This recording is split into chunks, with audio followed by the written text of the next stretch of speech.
Hi, guys, and welcome back to the Ripple Effect podcast. This week, we have a very special guest who I am personally a huge fan of.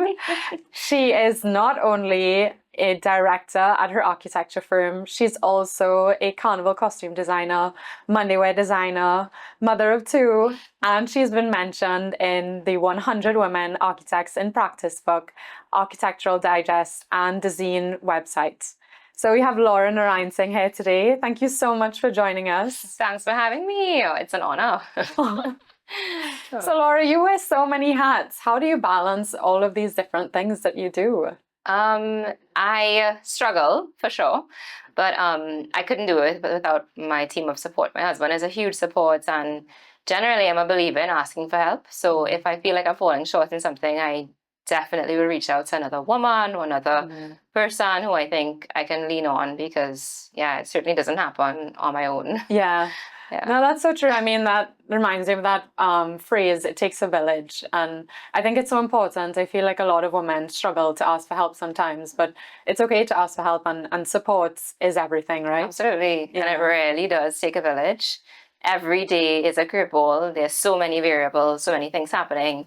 Someone could be sick, one of my children, and then I'll need some help, with them throughout the day. If things don't go as planned, exactly, it can hit you for six without the right team, for sure. Oh, well, that's amazing that you have such good support. Yeah. Plus, I make sure my children sleep at night. So. Oh. I have the same problem with my I have 7 younger siblings. Oh my goodness. So I know how it gets when they don't get enough sleep as well. Nightmare. Let's have a fun question as well. So if you had unlimited budgets and no limitations at all, what is one change that you would make to Trinidad's built environment? Oh gosh. Well, if they would let me, I would have, so one thing that I think a lot of us at the firm, we discussed at length was, power gen, the towers, those mills. It would have been silos. Sorry, it would have been amazing to preserve the silos and create like a beautiful park around them, sort of a park exhibition space, where we can have performances. I think at one point St. James Square was kind of meant to be that space, right? It's funny, as an architect, you see what someone else's vision might have been, and you know what the intention was, and the way that people actually use the space is entirely different. Yeah. And it's there's no controlling how people would interpret and use a space. There really is. It's actually just telling about our culture. Yeah. So St. James Square isn't that. So, but I think learning from what would have made St. James Square what it is now, which is like not the ideal scenario. It was meant to be a sort of a square for performances, and I actually think I performed there once with my ballet group when I was Oh, wow. I didn't know you were also a dancer. Oh, no, I'm not. Absolutely not. I danced by force, but no, but just a space for creativity. I feel like that is what is unique about Trinidad, is that we are so rich in the arts. We have tons of steel pan houses, which is one, unique to Trinidad. And two, a free thing to go to if they're performing or practicing. We have so many mass camps. We have so many kind of underground art scene things happening, and there's no like big unanimous holistic space for the display of it, you know, in the public.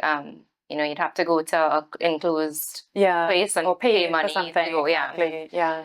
So I mean, it would have been a really great opportunity. Such a nice pivotal moment in Port of Spain too. It's something that everyone sees. Exactly. Yeah, that would be wonderful. That would have been great. Maybe one day. Maybe.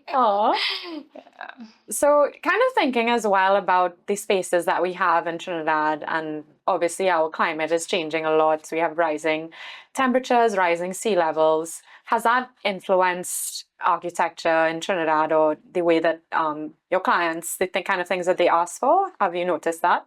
Not really. I would say that I think because, unfortunately, I should say unfortunately, not really, because I think we don't feel directly affected by these things in Trinidad because we're so, oil and gas rich, although that is definitely dwindling. We're still a little bit, I don't want to say they were spoiled, but fortunate, I guess, that our energy is subsidized. You can say spoiled as well. All of us, even me. I mean, I think sometimes I leave the house with a fan on and I'm like, whatever. Because it's going to add up to nothing really in the bill. but we just don't have that mindfulness that some countries are forced to have because of the cost. Yeah. And as a result, it's certainly not a top of mind question. Clients may say that they want a green roof or maybe solar panels, but generally sustainability is holistic. It's an approach to a project. It's not an added on whistle or bell. Yeah. So it's certainly not top of mind. But what we try to do at ACLA Architecture is to make sure that we design with passive sustainability strategies in mind. So building orientation, and we think about the ventilation and openings and cross ventilation and how hot air can get out through a building, how you could not have to run the AC the entire day. How can we locate the building so that the longer sides don't face the rising and setting sun. Exactly. Things like that maybe clients don't even really know that we do. We kind of sneak it in there the way you would when you're cooking food for kids. Like vegetables. Blend them up. So unfortunately I don't think it's top of mind, but I mean there has definitely been a growth in the industry locally. We have the TTGBC, which was founded actually by a former director of ACLA Architecture, Amanda Lee Newton, a woman as well. She was one of the founders of TTGBC, which is the Trinidad and Tobago Green Building Council. So that would not have existed, prior to 10 years ago. So there is certainly movements. That's great to hear. Especially because we know the construction industry is such a big contribution to carbon emissions. Exactly. It's a bit sad. I was hoping to hear that maybe there had been changes and people were thinking about it more. Incentives would be great. Because we can't even sell any additional power that you produce. So if you do implement solar panels or whatever sort of way to generate energy through your home or whatever, you can't sell it back to the grid. So it doesn't even make sense for you to do it. Correct. Or you can store it for your own use, but I mean an incentive would be that you could sell it back to the grid, any excess supply and pocket the change. That'd be great. Or not have an electricity bill specifically, so or even I think there are small incentives, like maybe there may be some tax breaks on fixtures. I think there's some shipping tax breaks on like solar fixtures, light fixtures and stuff. But those things don't. They're very minute in the grand scheme of things. Well, do you have any advice that you would give to a client coming to you, or maybe a homeowner who's thinking about things that they could do to reduce their carbon impact? Well, I think maybe it's on us to really just, and you're doing the right thing, I think that because we don't feel it directly, it's hard to empathize with, sustainability in Trinidad. I think maybe for the rest of you, it really started with how expensive things are, and then a consciousness, grew around that. But because we don't have the initial kind of jarring, but I think what we should probably do more of is talk about it, in public forums like this. If a client comes to us to build their dream home, I think we definitely would want to discuss energy saving factors with them. But I think all they're focused on is the picture of their home, and then the dollar sign, and adding solar panels on top of everything else is going to be expensive at first, but they'll save money in the end. In the long term, exactly. It's about tricky. changing, the mindset and the culture. Exactly. For sure. And well, I have an interest in local building materials as well, like bamboo. For sure. Do you ever get that coming up? Like our clients ever interested in that, or do you push that to them at all? I think it's not common, but it's something that we love to do. And I think when you speak about something with passion, you can be much more convincing. And we've been really working on that at ACLA. Like, look at this amazing teak. But it's true. It is so amazing. But, I think maybe previously we might have been shy because it's teak, it's local teak, it's not foreign or whatever. But it's just changing your perspective on how beautiful our local richness is. It's and I think we've also been trying to work with a lot of the local materials and in creative ways. So it's not just exactly how you would have used it a few years ago. It's new and it's refreshing. And encouraging clients to see the beauty in what's existing as well, like what's existing about the renovation project that they're trying to work on, as opposed to tearing the entire thing down and, starting from scratch. Yeah. Because, there's a lot of carbon wastage and demo as well. Exactly. Yeah. So I'm thinking about repurposing and yeah. And then I see all of these like insane structures in Asia that they make from bamboo. Yeah. And I just, we have that local resource here. I wish I could start seeing some of that. But I mean, maybe it could start in the universities if they started experimenting or something like that. But I think that is exactly it. I mean, I recently wanted to use bamboo in a project, and I no joke, every contractor that I spoke to said bamboo tricky to work with. The termites, the mites, or whatever. Yeah. But then I spoke to one person who told me the way to treat bamboo is you have to cut it on a full moon, let it soak in the river. Then, but I mean, if it's true, and he knows what he's doing, probably. That's good. Yeah, exactly. Yeah. And what a great story! Like, like let it soak for 21 days, and then it has to dry, and then it's good to go, kind of thing. I need to take notes. So I was like, okay, say that again, get your home, girl. I love that. I love that. So. Yeah, I mean, it's certainly not something. I think that's another kind of cultural thing about us. We like to go with what we know. Exactly. Like if you ever see a termite, is it not bamboo again? Bamboo mites. So for sure. I'd have to risk it on like a personal project. Yeah, and then showcase it somehow, convince people that it works. Exactly, and find a river, and I'm full. Yeah. Oh yeah. Okay, I'm gonna pivot the conversation a little bit. So I mentioned in the beginning that you have a background in the carnival industry. Of course, you design costumes every year. You design your Monday wear, and we were talking about how people in Trinidad don't really feel the change in climate because we're a little bit comfortable here, I would say. Yeah. But I think one aspect where everyone feels it is when you're on the road. Like I have noticed how hot it has gotten at Carnival. I mean, when I think about when I used to play 6 years ago to now, I was almost fainting on the road, and cheese. Yeah, exactly. And I'm thinking about what Carnival is going to be like next year coming up.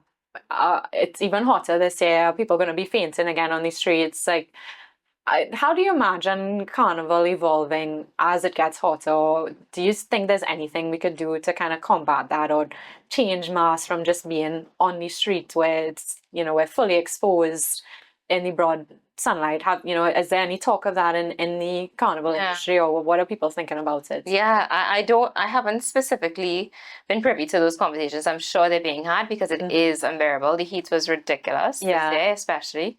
But I know that they have experimented with starting later, ending later, so more of Carnival happens at night. Yeah. But I think it's so funny, like the time is so traditional as well. Yeah. And that's another thing, like we're really, as people, we love what we know. Yeah. But I certainly think we need to plant more trees. I think our streets needs to be lined with trees that will help. Yes, agreed. I'm a big supporter of that. Yeah.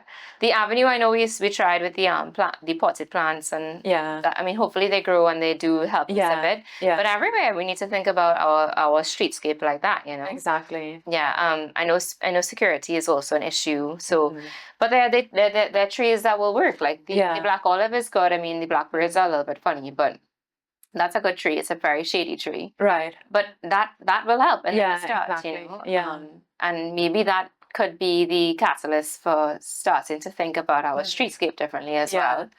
And pedestrianizing certain areas and just, softer streetscape. Yeah, exactly. Right now everything is just like pavement, pothole, road, Yes, exactly. But that would be a start. I mean, other than that, obviously, it would be changing when I think we go on the road. I know that they've introduced the misting trucks and whatnot, but at the same time, I mean, not everybody wants to necessarily get wet. Yeah. And again, wet with your sweat. It's just, it's tricky for sure. Yeah, it is. Yeah. It'd be interesting to see the feedback next year, what people say. Yeah, it would be. Yeah. And I mean, I think like the rest times have even gotten longer because people rarely need to catch Recover. themselves, Yeah. and they're so dehydrated. Yes. It's Yes. crazy. There were loads of people I saw.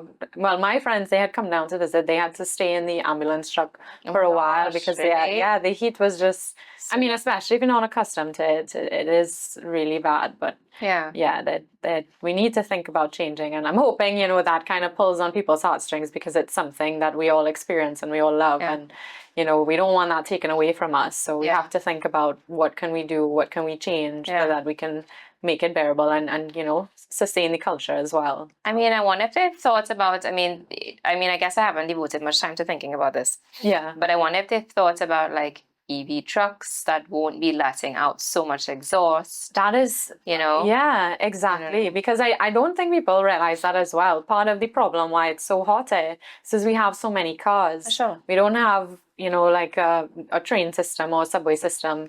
Everything is gas powered. We have a very few electric cars so far, and that contributes so much to the heat. Yeah, so for sure. Yeah, I would love to see a Carnival band come out with an EV powered truck. That would be awesome. And then generally, like, we just rely on the vehicle so much for everything. Like, to get from point A to point B, you must jump in a car. Yeah, there's no walking, there's no biking. It's too hot to walk. Yeah. And there's no biking. Yeah. And it's a little bit dangerous because it's just, it's so tricky. Yeah. Yes, it is very tricky. It is very tricky. It's a tricky one. No, but we have a great bus route. The priority bus route, that system is fantastic. It works really well. It's actually very civilized. Yeah. And just to speak about something good, I mean, that is something that works really, really, really well. It does. It does. Yeah. And actually I was really impressed to see it comes up on Google Maps as well. So you can see, so you can see the bus times and I know. I know really. Yeah, it is really good. So it's nice to see those kind of things happening as well. And it's nice to talk about the positives, because I know sometimes we could focus on the negative, but there are good things happening, and there are. Yeah, but making the country a bit more walkable would be wonderful.